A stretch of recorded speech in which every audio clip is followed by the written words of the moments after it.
there a moment you saw in both your children's lives where you saw the consciousness popped up? Like, were they unconscious and then you saw consciousness, or were they always conscious? Well, so we went to Mexico last year, and my 5-year-old already forgot, and he had a great time there. He already forgot.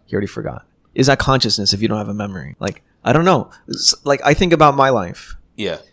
And I don't remember much past like double digits in years. Yeah. I have a really bad memory. And was I conscious then if I don't have any memory of it? No, I think I think it obviously ramps up. I don't think it's a switch. Yeah, that's what I'm saying. The whole thing is a gradient, and there's memories that you build. I always had reasoning power, right? But is reasoning power consciousness if I have no memory of it? But I do think when a baby comes out, it is an algorithm. I do believe that. I think there's like it's like no. That's what reasoning like. So in my research, we're researching large language models. Yeah. And the way large language models work is it's like generative tokens. Yeah. So the previous tokens contextualize the next token, right? And the probability is attached to that token. Now you train this probability array in these tokens. So like, say, how are you? You is like 99.999%. But that's based on this general algorithm that I trained throughout the years. The kid is going through that. The kid's discovering the probability array. Right? Yeah. But the memory is shit. It's like very, very small. Yeah. It's a very short, it's a small context.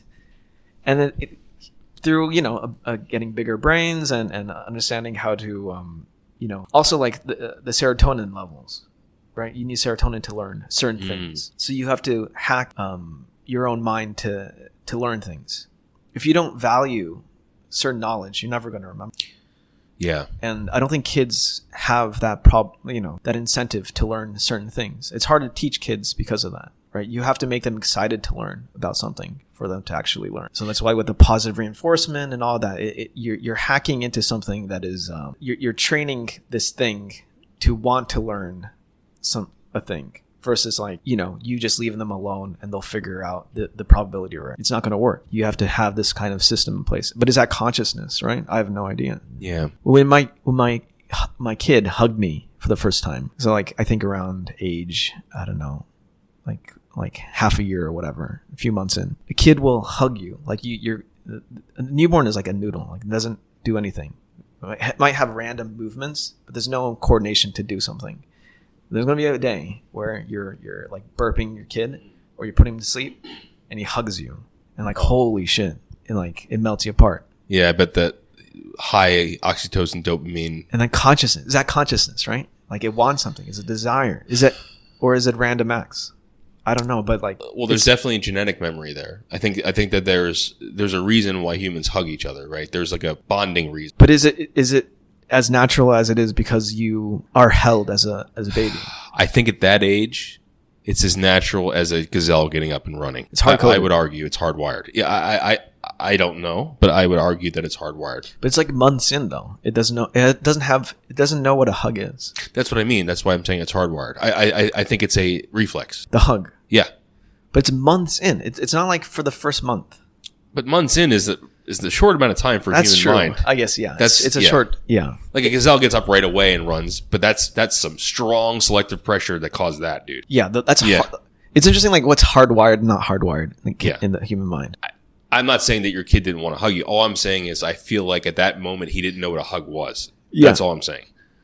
But my experience of consciousness, I think, starts right there, where you're experiencing intent of something, whether it is random firing or hard-coded something. Yeah. Yeah. It's like a proper orchestra of neurons that's firing to do something. Yeah. Yeah. It always blew my mind watching those nature documentaries and watching those gazelles literally come out of their mom, get up, like struggle for a second, and then just start walking, dude. And I'm just like, what the fuck? It's just, that's insane, man. It makes you think there's like very small neuroplasticity, right? Like the brain neurons already hard coded in a way where you can. It's like you have a model, like a language model that's already pre-trained. Yeah. Like I think we're dumb as fuck, humans. we have to learn how to walk. We start off dumb as fuck. Is what you mean, right? Yeah. I don't think even if a baby had all the muscles requisite for movement, because the baby has to like develop muscles. If the baby had the same amount of muscles as a baby gazelle, I don't think that baby would be able to run. I see. Yeah, I don't think so either. He wouldn't know how to do it. It's just hard. We're all soft coded. The algorithm, we're towards zero random weights, or like towards no pre-trained weights. Yeah. And I think that's what makes humans completely variable and adaptable. Sure. There's only a few things like suckling, crying. Yeah. There's only a few really hardwired. Yeah, and few reflexes, but that's spinal cord shit. Yeah. Right? Yeah. Which always makes me think, like, how did primates get so bad so like you have these I think they're ungulates, like you have that like are super strong when they're born. And then you have like carnivores. All the carnivora are not. Like baby wolves are completely fucked when they're born too, right? And wolves are efficient predators. So like why I guess predators don't, well, number one, predators don't have to worry about it. No, a gazelle's not going to come and grab a baby wolf, right? So like top predators don't have to worry about, usually don't have to worry about their young. But there's more to teach. There is more to teach. Yeah, because hunting requires a lot of intelligence. Whereas like if you're a gazelle, all you have to do is eat the ground. True. And I guess primates got away with it because they were in the trees and they were really safe. They spent a lot of time. Yeah. Yeah. So you can afford time to be smarter. Yeah. Is it smarter or dumber? It's dumber initially because you have less hard-coded weights. I think that herbivores are smarter earlier because they're easy prey. So it's kind of a flatter line versus like, yeah. Yeah, like herbivores start pretty much near where they're going to end up when they're adults. Like it's a very small slope. Like the plasticity is very rigid. Yeah. Right. It's all and then like carnivores, there's a huge increase in intelligence, especially at certain age points, Yeah. Like by a year, a dog is like pretty friggin' smart compared to what it was in week 1. Yeah, dogs are fucking insane because like it's a thing that knows commands. Yeah. That's weird. And I think that comes from there had to have been plasticity that are attached to communication from the wolf pack for that to evolve, for that to be there, I think. Oh, interesting. Yeah, you're right. There has to be communication for even that thing to understand audio as certain commands. Yep, because wolves have dogs have a lot of different audio, and cats too. Cats just played like they don't know what the fuck you're saying. But cats have more audio. Cats can create more audio than dogs can. Felines can create more diverse sounds than canids can. But just by the vocal ability. Mm-hmm. And I'm assuming vocal ability is correlated with higher language capability. I think. I don't know. I actually don't know which one's smarter than the other. I don't know if like felids are smarter than canids or not. I have no idea. But the answer probably is it depends. It depends on what you're measuring. Right? Yeah. Yeah. So like if you try to train all the animals in the world, I think the ones that are capable of language are the ones. Yeah. Look at dolphins. That'll be closer to what humans are, right? Look at dolphins and whales and porpoises. The shit you can train them to do. Yeah. Well, whales not really. You don't really have a lot of whales in captivity, but dolphins and porpoises, yeah. And then it goes back to the language, the large language model, the generative tokens, right? Yeah. The research I'm doing is large language models has some kind of reasoning ability, because you can give it certain reasoning tests, like transitive reasonings, where like if A then B, B then C, then if A then what, right? And you could do the tokens of what the next thing is, and it'll say C with a high probability. Right. And you could dive into it, and you could change C to like, an arbitrary thing, like if A then B and B then, P or something, and it'll say P with a high probability. That's reasoning. If you do certain reasoning tests in the context of something. So, ostensibly it's reasoning, but I don't know if that's how the actual mind does it. Yeah. But it's through these tokens, those language tokens in context of one another.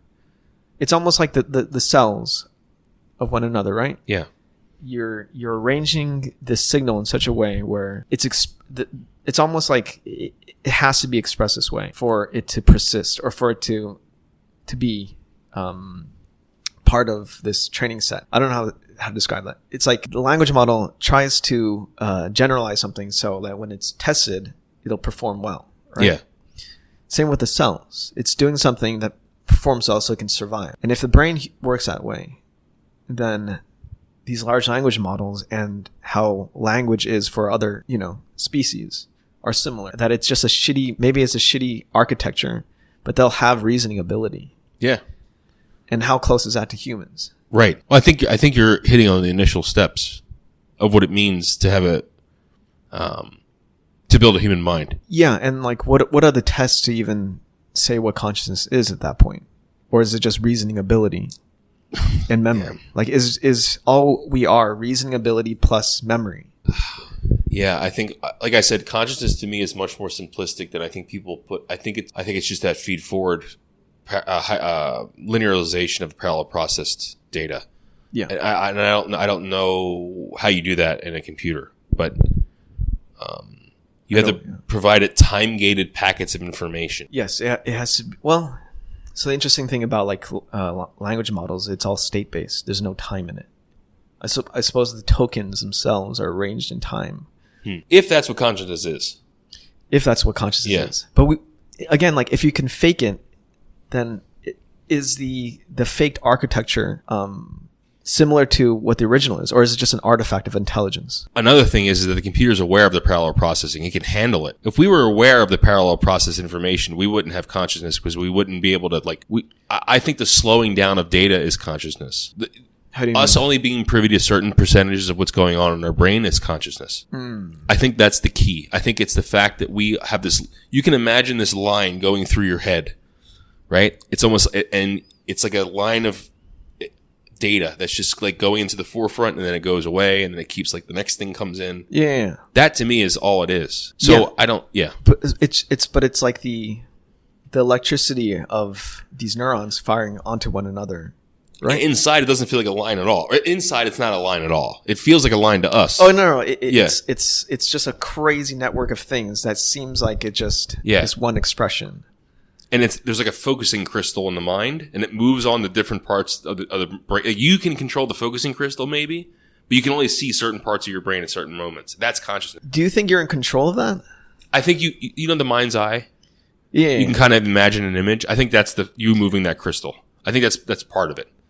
But if you're a determinist, what do you think that is? Oh, okay. So determinism, it's a really good question. I know what you're trying to say, but determinism would say that you would move that focusing crystal in a certain parameter because of the... Based on physics. Yeah, based on what's happening around you. Right, but it's still part of the same kind of... It's necessarily going to... You're necessarily going to think these thoughts. You're necessarily going to think that you are making these decisions. Yeah.